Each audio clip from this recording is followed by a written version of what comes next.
හරි පුතේ අපි මේ වෙනකොට කතා කරලා තියෙනවා පළවෙනි ප්‍රශ්න 5 ඊළඟ ප්‍රශ්න 5 තමයි දැන් මේ වීඩියෝ එකේදී අපි කතා කරන්නේ ඊළඟට බලන්න මේ ආකෘති පත්‍රය වලට මම print කරලා දීලා තියෙනවා ඒකේ තියෙන 6 වෙනි ප්‍රශ්නේ උපක්‍රම හැසිරවීම සඳහා මෙහෙයුම් පද්ධතිය මගින් භාවිතා කෙරෙන මෘදුකාංග හඳුන්වන්නේ කුමන නමකින්ද එතකොට අපි දන්නවා මේවා හඳුන්වන්නේ උපක්‍රම මෘදුකාංග කියලා. ඒ කියන්නේ අපි දන්නවා printer එකක් ගෙනාවත් printer එකට එනවා CD එකක්.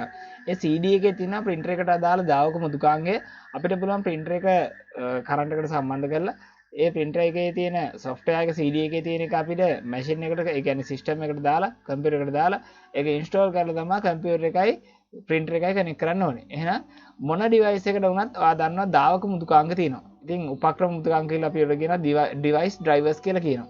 හරි. එහෙනම් 6ට උත්තරය උපක්‍රම හැසිරවීම සඳහා මෙහෙයුම් පද්ධතිය මගින් භාවිතා කරන්නේ උපක්‍රම මෘදුකාංග. 7 වෙනි එක පහත දැක්වෙන අවස්ථා සලකන්න.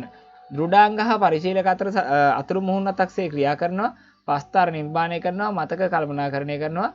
මෙහෙයුම් පද්ධතියක ක්‍රියාවලිය වන්නේ ඉහත සඳහන් අවස්ථා වලින්.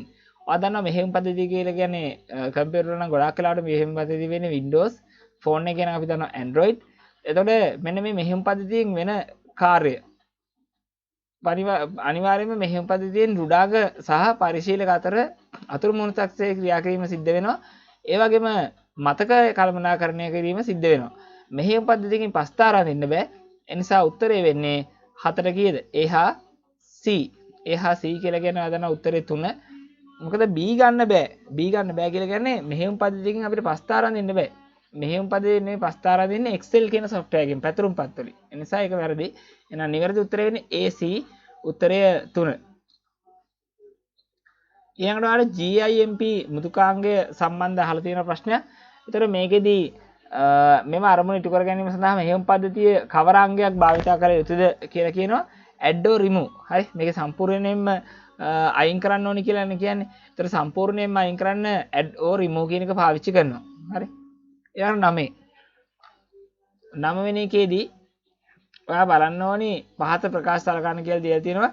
පරිගණකයේ කාර්යක්ෂමතාවය වැඩි කළ හැකි එක් ක්‍රමයක් වන්නේ මෙහෙයුම් පද්ධතියේදී disk cleanup උපයෝගීතාවය භාවිතා කිරීමයි. ඒක හරි. කම්පියුටර් එකක disk cleanup කියන එක දැම්මම පස්සේ කම්පියුටර් එක අපිට කාර්යක්ෂමතාවය වැඩි කරන්න පුළුවන්. ඒකම එක දිගට ගබඩා වනසේ ගොනු නැවත සැකසීම තැටි ප්‍රතිකණ්ඩනය ලෙස හැඳින්වේ. ඒකත් හරි. එහෙම වුණාම උත්තරේ වෙන්නේ A හා B දෙකම හරි. එතකොට ඒ දෙකම සත්‍ය වේ. A හා B ප්‍රකාශ දෙකම සත්‍ය වේ.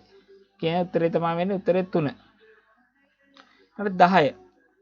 පරිගණක පද්ධතියක මූලික සංරචකයක් නොවන්නේ. පරිගණක පද්ධතියක අපි දන්නවා මූලික සංරචක කිව්වහම ආදානය ප්‍රතිදානය සහ සැකසීම තියෙන්නේ. ඉතින් ඒතකොට එතනින් ජීවාංග කියන එක පද්ධතියක මූලික සංරචකයක් වෙන්නේ නැහැ. නොවන්නේ කියලා නැහැනේ. හරි එහෙනම් ඊළඟ ප්‍රශ්න පහෙන් ආයෙ හම් වෙමු.